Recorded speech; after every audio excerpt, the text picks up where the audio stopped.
This is a remarkable series. It's produced by the appropriately named Monster Films in Wales, David Howard and Rick Hall, who are here with us.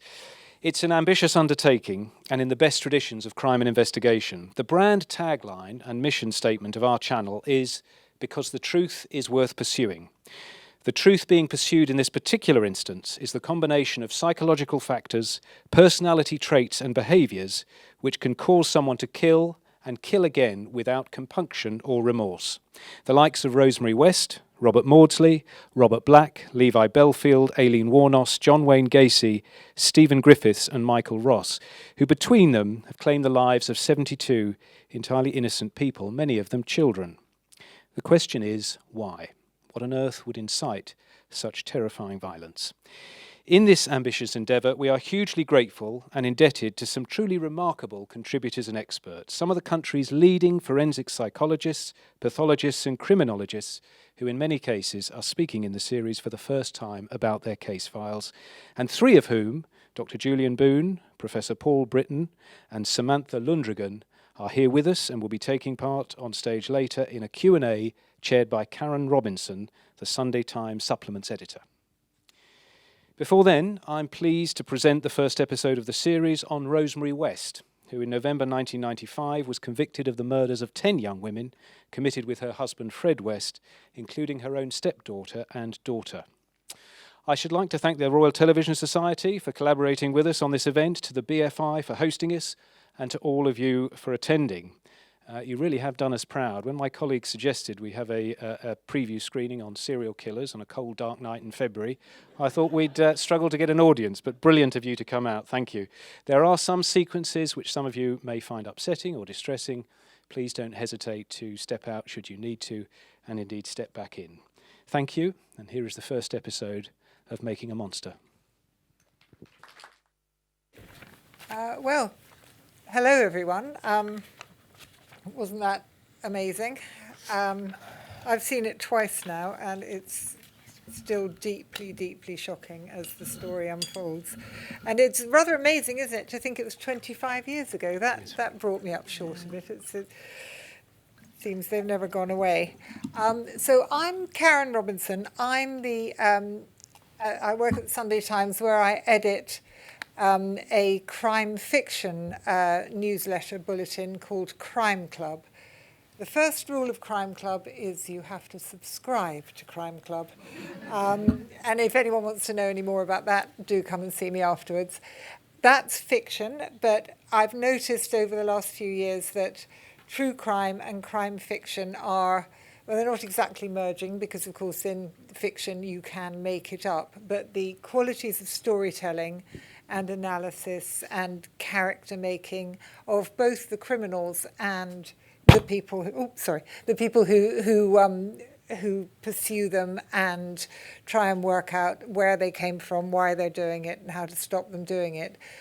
These stories are being increasingly told using the best techniques of fiction and drama, as I think we've seen here, but obviously with the obvious difference that they're true. And so just to introduce our panel, who are the experts, on whom quite a few fictional characters have also been based, and I think who've given advice and inspiration to fiction writers, are, well, Daniel Korn, who we've already heard from, who's the senior vice president who brought all this series into being. And then we have Paul Britton, Professor Paul Britton, who is a clinical psychologist, an organizational psychologist, and a forensic psychologist, who said to me earlier, "I'm just interested in people. Some of them happen to be criminals." So that has been his specialism. He's helped he lectures at Birmingham City University on forensic criminology, and he has also helped the police enormously in working to find and stop serial killers. Next to him is Dr. Samantha Lundrigan, who's an investigative psychologist who is based at Anglia Ruskin University in Cambridge. And her expertise lies in geographic profiling systems and what's called the spatial behaviour of criminals.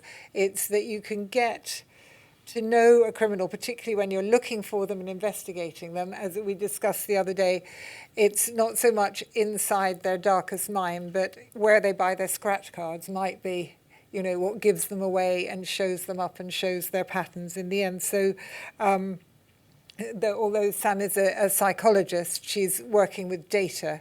So it's very much a new way of looking at criminology. And then next to her is and of course we saw them on the telly, and Dr. Julian Boon, a chartered forensic psychologist and honorary senior lecturer in forensic psychology at the University of Leicester. And he's worked in profiling and helping the police for over 35 years.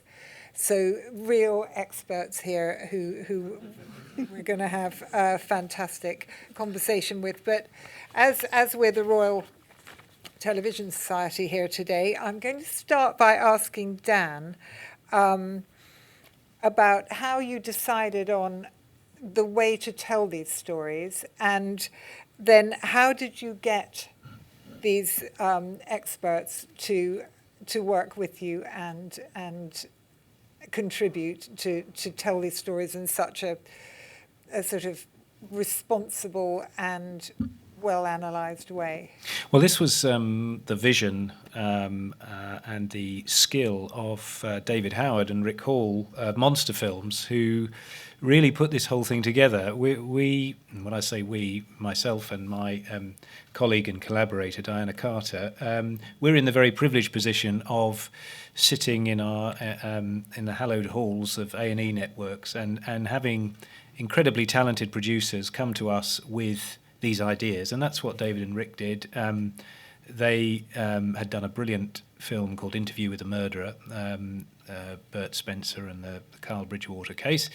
We knew of their reputation for doing really innovative filmmaking, and they came to us with this and said, you know, the really unusual point of what we're trying to achieve is to get the experts, you know, not just, you know, the experts in their field, but the country's leading experts to talk about this. Because I think these cases have been talked about before. Often when we have true crime series, it's the police investigators who, you know, are the contributors. But where do the police investigators go when confronted by something like the horrors that were dug up from the garden at Cromwell Street? Well, they come to these people, and these, you know, these are the real leaders in their field. So it was an unusual, unique proposition, and they carried it off brilliantly. Yeah, indeed. So I'd like to ask the experts, how was it for you? Being on a popular programme, it's not an academic study, it's to, you know, it's, I mean, it's not really entertainment, but it's you know, you want people to watch it. It's you're talking to a mass, not a specialised audience. How did you feel about the opportunity to do that on the series? Sam, do you want to start? Yeah. Well, for me, it was an easy decision. Right from the beginning, this series was pitched, I think, to all of us as trying to do it slightly differently, looking at taking this genre into a different direction, really getting under the surface of these, you know, pretty well-known offenders. And I did ask myself at the beginning, is there any more can be said about some of these people? Because there's been many, many documentaries on them. I think my answer was yes, there was, because what the production company and the network wanted to do is really to try and bring that, understand the science underneath, looking at some of those techniques such as geographical profiling that hasn't really been looked at before. And I grew up on a diet of true crime, you know, documentaries and books and so on. It's what took me into the field I'm in. You know, fiction. I'm still waiting. I always thought I would be Clara Starling, but I'm still waiting to actually be Clara Starling. But that's what got me into this field. And so it was a really exciting opportunity for me to be part of it. Paul, I know you're no stranger to the media, but how did what was the benefit to you and explaining your work of participating in the programs? It's quite difficult, actually, because there is so much that you still can't say. The things that happened are so appalling. You did hint at that, and I did think, I'm sure that was a moment for all of us when we thought, well, thank goodness, not going to say any more. But it's that balance of not shocking people so much that they are unable then to think, well, where does it take me? Is there anything that I can see in the life stories of these particular sorts of offenders that alerts me to what might be going on close to me? Is there a time when I should pick up the phone? Even though I feel uncomfortable and embarrassed, should I say, what about? And it's just to hope that occasionally someone may be moved in that direction. And then the other part is that I think as it came out towards the end, there are other young women who haven't been found yet. And if something can move it forward so just a few more families know what became of their loved ones, I think it's worth all of that. Right. And Julian, how Well, I concur entirely with all that which has been said, and in particular the director and producer of monster films, because they got me on side, which I think was what your question was, because they assured me that there would be nothing salacious or gratuitous in terms of nastiness, all of which has been said by the previous speakers. And indeed, from what I've seen, that has been the case. It's not some peep show. It have you been has to stung be. before? Any of you by maybe being misrepresented in the media, trivialised, sensationalised? I've been disappointed with some of the things that I've been involved in, yeah, in terms of when I've seen the finished product. Yeah. In terms of how salacious and just graphic, unnecessarily so, and focusing entirely on the crime and the offender and not giving a voice to the victims and so on. And this has been a different experience. Excellent. So you'd say that. So what's interesting about, we're trying to, and the series will build, won't it, into the minds of, to look for maybe common factors as to what creates, a serial killer, a monster. But I think, well, I've got a couple of questions, is when do you, quite often you're not actually meeting the offenders, are you, the killers? Julian, do you do your work before to help the police find them? Or yes, you're quite right. You're quite right. Most of the time, in my case, I get to see what has been done and then work back from it. However, I do a great deal of work with parole board reports, and then I get to interview the prisoners and do risk assessments and what have you. And so it's almost like a symbiotic thing where it works in both directions. And as everybody in the audience will see, I am a very old dog indeed, and one learns a few tricks in the way. And what is it like to, when you actually meet someone who's done such awful things? Do they come across like a monster, or can you pinpoint the moment when they turned into a monster? Are they monsters? Yes. They're all different. There isn't the number 34 serial offender. Each one is a person. They each have a separate development, a separate story. We mentioned the notion of evil. I have a very narrow definition of what I regard as evil in this context. And for me, a person is truly evil if they come into the world with no deficits.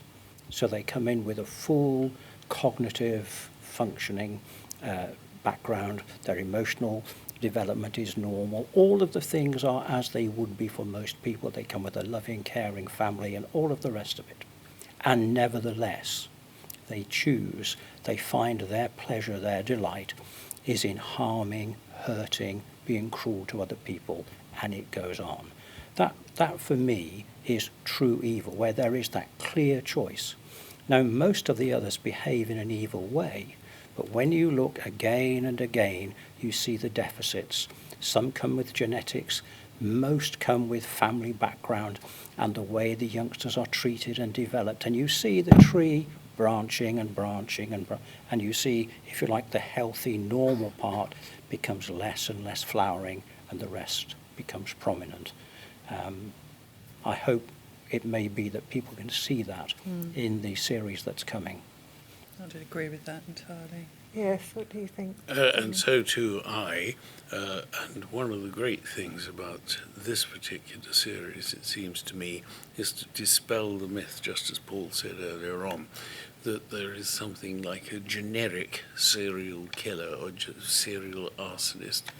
They all have to be understood in what in science is known as the ideographic method, whereby each one has to be painstakingly understood in regard of their own individual circumstances and how it expresses itself in terms of criminal activity. And it's no good just having broad brush data collection. You must have ideographic understanding of cases in order to understand. And going back to parole boards, if you're going to do risk assessments, you can look at sex offender treatment programs, and we all saw what happened with war boys. It was disaster. Absolute disaster, to use that approach. You have to be able to interview, understand, and be able to take it forward, in my arrogant, humble opinion. And do you think with the West, it struck me that your point that family background and upbringing and terrible upbringings and terrible experiences can form, but something particularly horrifying about the West is that it was in the family home. The whole thing took place under what looked from the outside to teachers, social workers and everybody else like a family.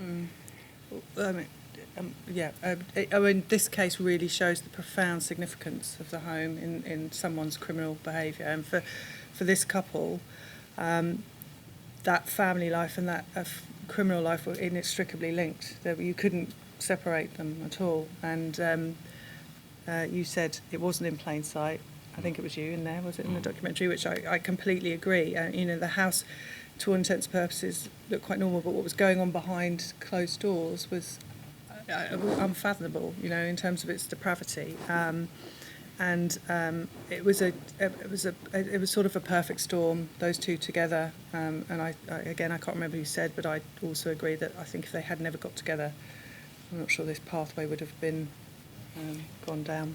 There's several things that coalesce here, but before that, it's important to recognise that thousands of youngsters come from dysfunctional backgrounds. They come from families that are not as we might like them. They don't all end up in this situation. And I have spent so much time over the years trying to help people in social services on occasion to understand that just because a youngster was offended against does not mean in their turn they will then offend against. So that's a very important distinction. Having said that, going back to the point that was just made, Cromwell Street was redesigned into a house of complete pleasure. It didn't look like an ordinary house once you go in there.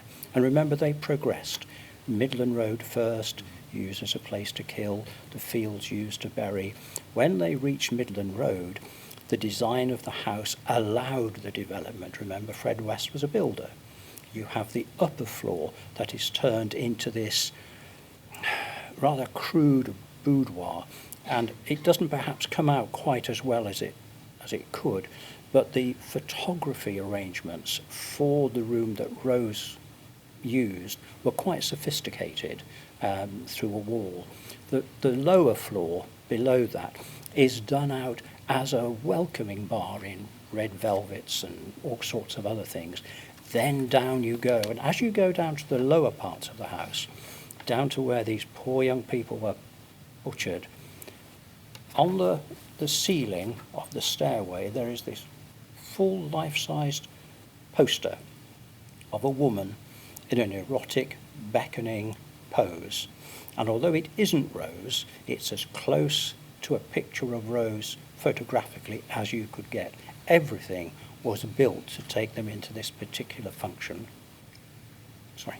Right, and that was the home, the family home. I think we could talk for hours about the Wests, but this is the start of the series, so I'd just like to ask each of you to sort of enrich this discussion and open up the subject a bit more by telling us a little bit about one of the other episodes that you found particularly fascinating to contribute to. What, me? Yeah. Okay. Go on. Okay. I found them all fascinating, and collectively they do, as I say, illustrate how you cannot just talk about a generic form of such offenders, and they all have to be. But Aileen Wuornos was, I won't say particularly interesting, because I thought they were all particularly interesting, was very much an interesting serial killer, simply because she is very, very atypical of female serial killers, in that she did fulfill what the FBI would call the criteria for serial killing, as in it was sequential, one, then the next, and so on like this. And that is very uncommon. Is it also that she was working without a man partner? She was working both with a female partner, but also on her own. And Robert Ressler, the FBI grandee who died last year, I think, said she was almost unique in that she would behave much more like a man in terms of serial killing than would a woman, whom he said to me, and we went through all her interviews and so on like that, he said to me, normally when it's a woman, it's a spree attack, whereas this was just a calculated one after the other thing. So for that reason, I suppose I won't say she was unique, but she was relatively unusual, as in very exceptionally unusual. And for dear old Bob Ressler to single her out as being exceptional in that regard obviously makes it more unusual for me. Right. And what about you, Sam? Again, they were all fascinating. Or were they? Actually, Robert Maudsley didn't do much for me, I've got to be honest, when you get to that one. But in terms of the geographical behaviour, Robert Black stands out. So he's the infamous child killer who, in terms of his geography and how he used his environment, he was travelled extremely long distances. So he travelled pretty much the length of the UK with a base in London to Scotland. He abducted young girls and then discarded their bodies in lay-bys close to motorways. And what's interesting for me about that is, or what it shows very clearly to me, is that we know that serial killers, all offenders actually, not just serial killers, they don't randomly choose locations to offend in. They are tied to home bases usually. They are guided by familiarity. They like to know what to expect in different places, so they don't just randomly prey. And we can see that even with someone like Robert Black, who went across the country. He wasn't randomly using the environment. He had a job. His lifestyle fitted that behaviour. He was a travelling van driver, and what he did is he used his lifestyle to facilitate his offending behaviour and select environments as he was going about his journey. And he kind of had a mobile base, if you like. So he didn't have that anchoring effect that we find time and time again with serial killers that keeps them relatively close to home in terms of how So they a lot offend. harder to catch then. Well, absolutely, and and- investigatively really challenging. It involved 6 police forces. The investigation was 11 years and £12 million. So you're right, and that's that. Because if crimes like that happen in a relatively small geographical environment, the police will, they're very rare, so it would be very likely that police will link them. But when they're happening across, 200, 300 miles apart from each other, then obviously the linking becomes much more difficult. Which was your... Oh, well, I would also talk about the Robert Black case. I worked the case. But just before that, back to the Lady Wuornos. It is true that she was a serial killer, but in one sense, she shot the same man over and over again. If you look at the victim, you look at who he was, what his appearance was, how he was described, and you look at her background, her history, it is almost as though she's seeing someone else each time because she doesn't kill everyone she takes. She is a prostitute, she works the roads, and it's only the 6 or however many it ends up being. So I just offer that as a side comment. Black, I entirely agree with everything you've said. Again, a key about Black is, of course, he knew very well the area from which he abducted most of the children. That was a playground that he'd had as a much younger person. And he did, as you say, he deposited these poor people across mostly the Midlands. And he remained consistent in his behaviour. He did what he did over and over again. And in a sense, it was that allowed him to be finally caught, because he took a young girl up at the borders, and immediately the hunt came into being, and mercifully, the person who found the girl in the van was her father, who happened to be a policeman. And on it goes. There we have an example of police professionalisation of the era, because the police officer did not assault the Absolutely abductor. right. Now, had it been one of my children, I would be in jail for murder right now. It would be difficult. I think, from a layperson's point of view, each episode is insightful and fascinating just because of the professional expertise of the clinicians talking about it. Maudsley, I find fascinating, Robert Maudsley, simply because he's been rotting away in Wakefield, in the basement of Wakefield Prison for the past 45 years. He's sort of kept in a glass box. And he killed 3 of his 4 victims in prison. And just in the same way as Aileen Wuornos is constantly was killing her abuser, Maudsley was killing his. It was his father. And I found that truly fascinating. I think a couple of the other cases that I think were particularly intriguing, Levi Belfield, probably because there's been a lot about Belfield recently. Martin Clunes played Colin Sutton in the recent ITV drama Manhunt. Colin Sutton was the person who brought Belfield to book. And Belfield, I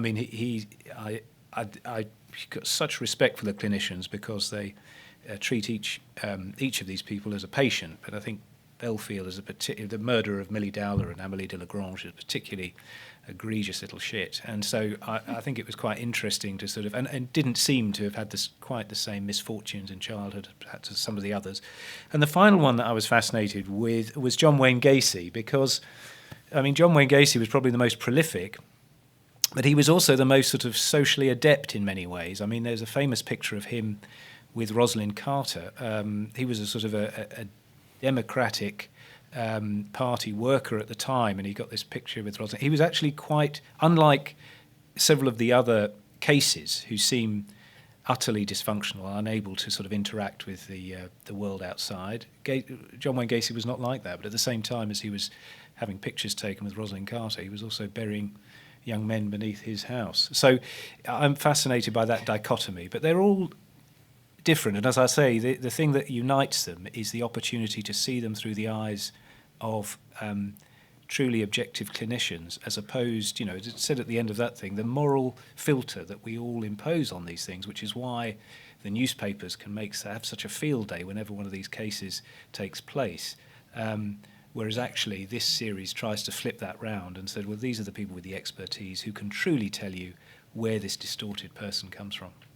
Exactly. And do you think any of these criminal, I think some of them are dead now, but do you think any of them have ever expressed genuine remorse? I don't. Sorry. I was going to say, you can have my view for nothing. No. Not unless it comes up for parole board, which none of this lot will. Remorse is not something they can genuinely get. As I'm fond of saying, if you are diagnosed and carefully assessed for psychopathy and absence of guilt, it's completely untreatable, and you can't go down the shops and buy some conscience. Yeah, I see. And you agree with that, you two? You've not seen genuine remorse? Most of them don't have the capacity to feel that. It's simply not there.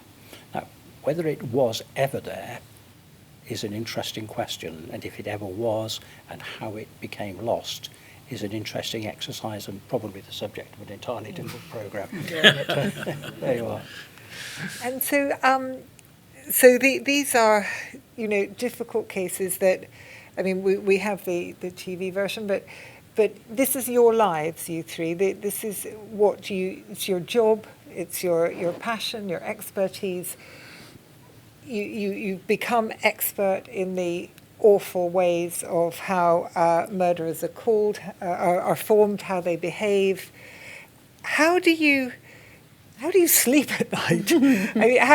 What do you do to stay completely focused, but at the same time not have this in your head all the time when you're living your normal life? I can probably answer that slightly differently, because I do spend a lot of my time in front of a computer analysing data. And patterns worthwhile in data. So I am somewhat removed. I do go and interview offenders. I think it's really important to hear their voices, to bring to life, the dots on the map that I look at and look for patterns in. But I'm not working the cases that my esteemed colleagues here have worked time and time again. For me, though, when I do advise on investigations, I just try and obviously leave it there in a box, but it's very difficult, and I do wonder sometimes. But how do you do that then? Well, I don't know that I do, because actually I don't know what I'm comparing my own behaviour to. So I am consciously always aware of my environment around me, because I look at where crime happens, and those factors that make something like what we've seen today and for the rest of the series happen. I run a lot. I run a lot in the countryside.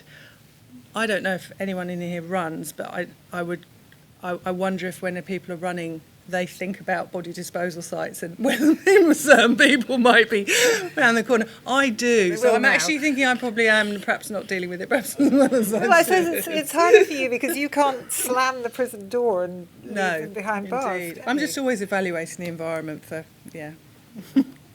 bad things. How do you stay cheerful? Two things that I never get asked about this with the media, but I'm every bit as interested in who goes up the slope as who goes down the slope. So whether it's old Ma Teresa of Calcutta who gets the Nobel Prize, now she was a bombastic old bag, but she used it for complete good. And who is old Myra Hindley of the Moors? And I want to know the difference. And Paul said something very similar earlier on, where he said he is very interested in people and their personalities, some of whom can be offenders. And I come from a very similar thing, and indeed, excuse me, data has an excellent place. I hope I didn't give a misinterpretation there. I think a couple of things. The first is that this is for me, and I suspect it's true for others. Whenever you are involved in any of these cases and you go home, you don't bring it home with you. You leave a bit of yourself behind. And that is inescapable. You can't. You end up slightly diminished by what you've been involved in. I'm fortunate in that this work is only a part of what I'm an NHS clinician by origin. So it's helping people to get better, understanding what's wrong with them, and it's being able to discharge people who are now better rather than who are going off to spend the rest of their years in prison or whatever it happens to be. So you leave a little bit of yourself there. How can you not? Yeah. So that's a big price to pay for what you do. The difficulty All is of you, really. you don't know that when you start. I mean, nobody asks you this question when the phone rings the first time. And then the other part is, how do you say, no, I don't want to do that? If the SIO or whoever it is rings up and says, look, we have this, we're stuck with this, could you come and have a look? What are you going to say? Oh, no, get on with it. No, you do what you can. Anyway. Sorry. Right. And just to make it a bit broader, someone said, I can't remember which expert it was, not one of you three, in the programme, which I thought was very interesting, is that serial killing is a malign waste product of a dysfunctional culture. So, are we all implicit in this? Are we all blindly involved? Yeah, I mean, that was Eric Cullen, and he has fairly extreme views on, the role of sort of society and community. I don't think his suggestion is that we're all capable of those acts. I think he's sort of suggesting, as he said, that it's a byproduct of a society that is terribly consumed with itself. Without Eric here, I wouldn't sort of second guess it, but I think that what's quite interesting culturally, I think, is how the serial killer is viewed. It comes out actually of a case with Stephen Griffiths, who so revels in the name the press give him, known as the crossbow cannibal, that he actually answers, when he's asked the name in court, he says, I'm the crossbow cannibal. And I think that the objective of this series is to go beyond that and go beyond the sort of shibboleths and stereotypes, and to sort of treat the serial killer to a certain extent as patient and try to get inside that. So I think whilst Eric, makes an interesting point, I personally am not sure that he is suggesting that everybody has a serial killer inside them. Good. Yeah, so don't worry. You're all right. And I think what we're building up here, and the programme is building up, is, what the holy grail of this is inside the mind of the serial killer. And how do you get there? I mean, you could do it through data, you could do it through reading their histories, but what is it that takes you to that place where you have to leave a bit of yourself behind? What are the methods? What are the techniques? What is it? Imagination? Is it empathy? I suspect it's slightly different for each of us. Oh, good. But this is one of the, to me, splendid possibilities from a series like this, because each of us here approach this from a slightly different psychological perspective. And it's only now that we begin to see them coalescing. And I think that may take us to places where we haven't been yet. So speaking just for myself rather than for anyone else, for me, there's the consulting room, and it's there that I am able to work with all sorts of people. So that's people who are offenders, people who are victims, people who are neither, and then work very deeply with profoundly disturbed, profoundly committed offenders. And it takes time, it takes commitment, working with them, building the necessary relationship in order to understand who they are. The difficulty is, and I'm sure we'll hear the same here, is that the more involved you are in the outside crimes, the more of those victims' shades are sitting in the corner behind you saying, "Hey, what about me?" It's all very well getting pally with the person who did these things, but don't forget what happened to me. And that tension is always there, but that's one of the ways in which you begin to learn, so that then when you go into the field and you are looking at the scene of the offence, you're looking at the post-mortem, you have your hands-on experience, you have the literature, you have your training, and remember, it goes back 100 years or more. So this isn't something that sort of popped out of a cloud a few weeks ago. These things have been happening for a long time, and you're able to look, and that's where the dispassionate approach that I think has been alluded to becomes important. So you have to learn to be able to look at the remains, if that's what it is, of some poor woman, some poor child, and not vomit. You have to be able to look and understand the sequence, the process, and then begin to understand, how did it come about? What happened? What happened next? Who was this person? Why? And then you begin to understand, or you have to try to understand the why. Once you're understanding those factors and those things of the crime scene itself, you're into your patch. Mm-hmm. You're looking at then the wider geography as well. Where does a person like this come from? How do they do this? How do they do that? And you're able then to bring this to the investigating officers, because what they're interested in, they're not remotely concerned with, did this person have a sad childhood? What they want to know is, who did it? Where can I lay hands on them? How can I stop them? And that's what we hopefully try to help with. And where Julian, can you remember any examples of when you've been looking at a killer, a serial killer, and there's a light bulb moment where it's like, oh, now I get it. Is that through just the conversation? I think it's more a progressive thing over the years, and the sorts of conclusions that I would have had 35, 40 years ago it would be very different now, because you do gather experience. And the classic thing in a master's thesis is forensic psychological profiling an art or a science? Mm-hmm. And the answer has to be both, because you have to have experience. And I would say too that you do have to leave stuff back at the office. It can be more easy sometimes than others. But it happens that my girlfriend is in the audience, and I'm not going to embarrass her now, but I know what her answer would be. She would tell you that I am extraordinarily, well, I would like to say laid back. She would say dozy.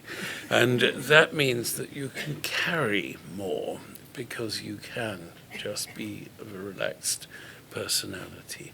And if you were wound up easily by everything, whoa, you'd never be in the field for 30 years plus. That makes sense. So for me, just I guess my starting point is always that point in time and space on a map. But then it's not just about just looking at that point pattern.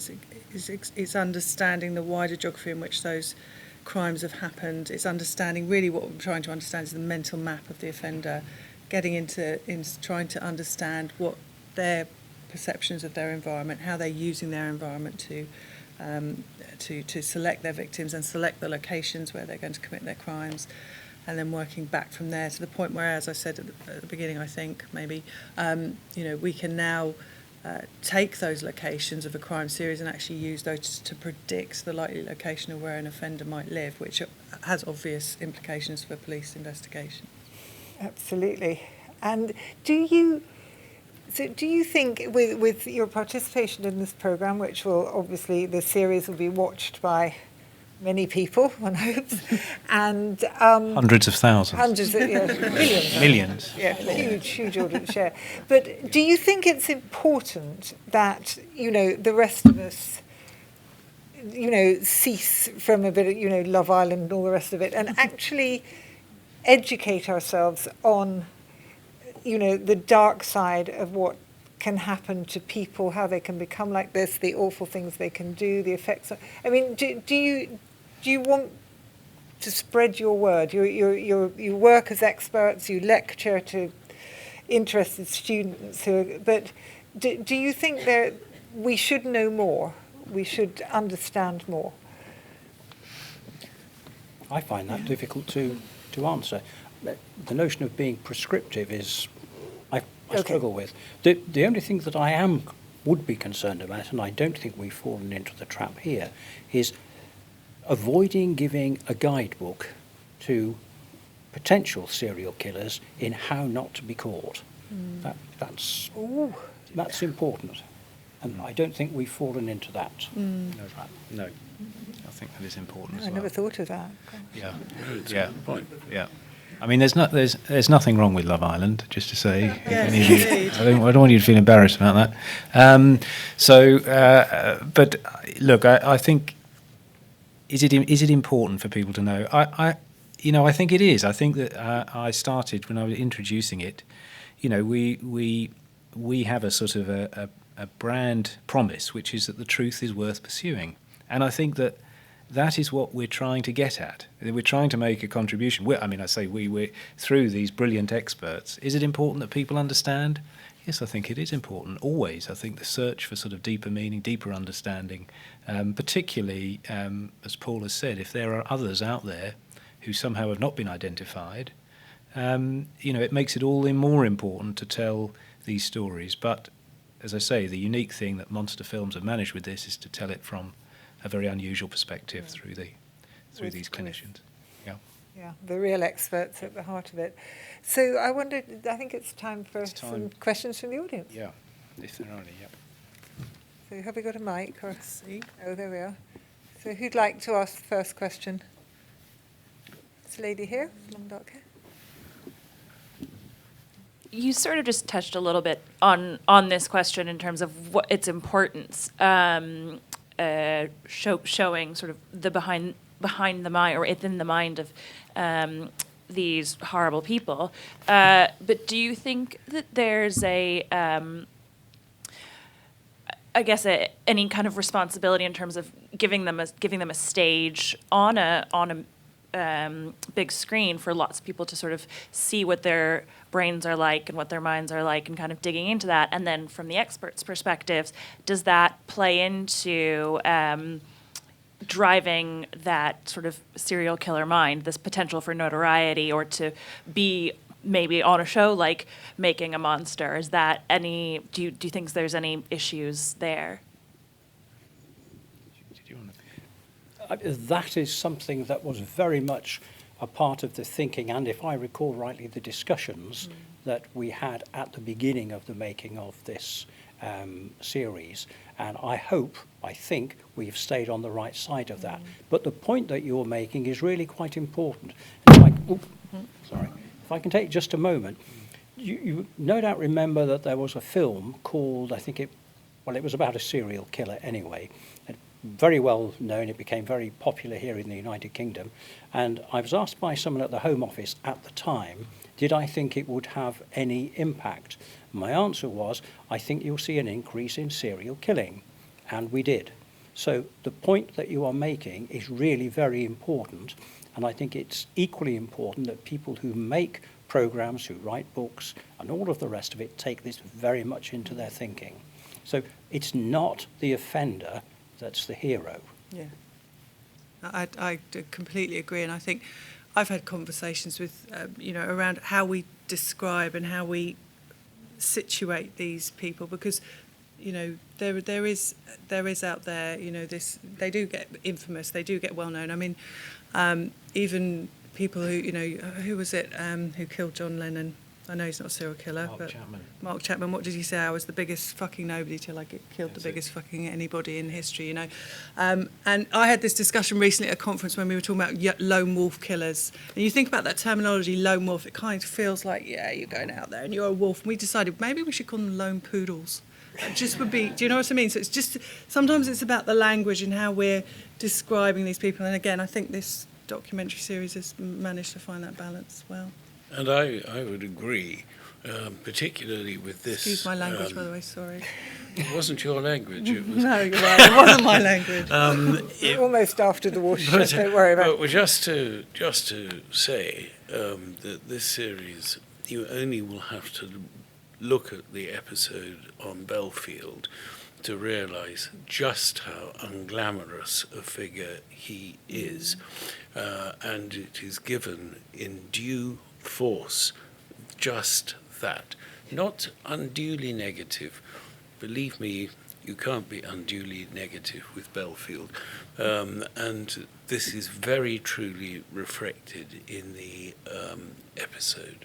So, yes, it is a concern that you're glamorising anything, but I would say watch the 8 episodes and tell me who comes out as glamorous. These people are not glamorous. Belfield was incredibly cowardly in my view, and this is not leaving anybody with any illusions to the contrary. Thanks. Next one. See? Yep, there we are.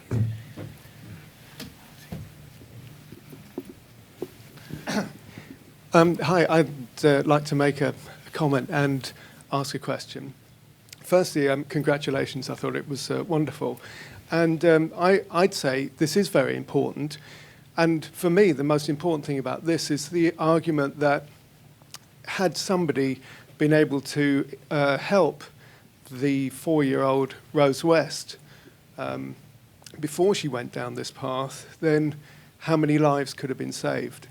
And I think, understanding the lives of these people and tracing back the roots to that early childhood is hugely important and could really make a difference. But my question was, I was involved in a program last year where we brain scanned 3 people who'd committed murder, and we found that all 3 of them had differences in their brains to the average person. And I was wondering what you think you would have found had you been able to brain scan the brains of the people in this series. I think the answer is we don't know the answer to that in detail. It is true that some studies looking at particular sorts of, for example, personality disorder, do seem to be seeing that there are consistent anomalies, but we're not well enough developed yet to know where that is going. And it's equally the case, we know that over the years, over the developmental period, brains develop as well. So it's never quite clear where the changes, the alterations, the deficit, if you like, in the organic, the brain, where that arises as a consequence of developmental experience, or to what extent it was there genetically or at the beginning. So I think that is a very important question, and I think it's something that we're going to learn a lot more about, probably over the next 15 years. That would be my expectation. Does that help? Thank you, yes. Okay. Sorry. Probably a last question. Okay, yep, last question, I'm afraid. So who's got the last question? There we are.